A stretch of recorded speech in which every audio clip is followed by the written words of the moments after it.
Studio Rajgir.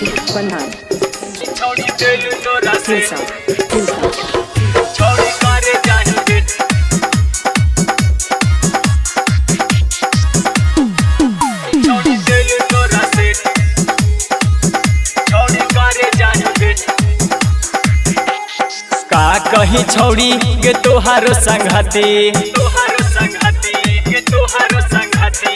का कही छौड़ी गे तोहारो संगती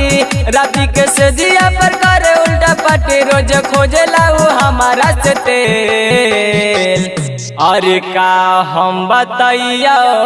छौड़ी गे पायल झुमका नथिया कमर धनी छौड़ी देलू तोरा सेठ छौड़ी करे जाही भेंट छौड़ी हाला तोरा सेठ छौड़ी करे जाही भेंट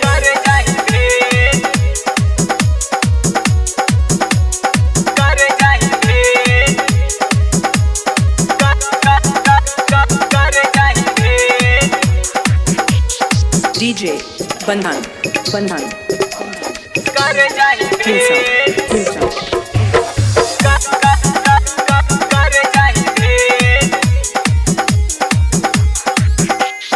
जो बन छौड़ी तोर हलाव का मशीन गे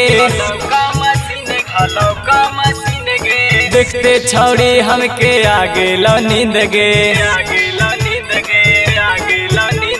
जो बन छौड़ी तोर हलाव का मशीन गे देखते छौड़ी हमके आगे लो नींद गे करही बेटिंग चला को सेटिंग करही बेटिंग चला को सेटिंग छौड़ियों करे से। अरे का हम बताइया छौड़ी गे पायल झुमका नदिया कमर धानी छौड़ी देलू तोरा सेठ छौड़ी करे जाही भेंट छौड़ी हाला तोरा सेठ छौड़ी करे जाही भेंट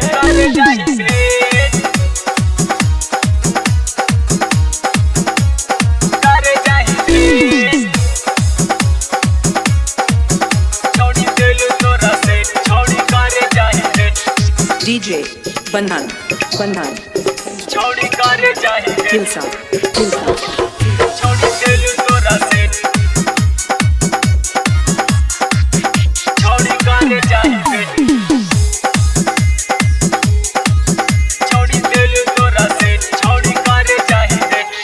कैसे अकेले तू जाही गे छौड़ी राजा कुंदनमा के छोड़ी के नाजो कैसे अकेले तू जाही गे छौड़ी राजा कुंदनमा के छोड़ी के नाजो राजू सही बिजी रहेला राजू सही बिजी रहेला लिखत अपने गीत। अरे का हम बताइयो छौड़ी गे पायल झुमका नथिया कमर धानी छौड़ी देलू तोरा सेठ छौड़ी करे जाही भेंट छौड़ी हाला तोरा सेठ छौड़ी करे जाही भेंट। Shivangi recording studio Rajgir.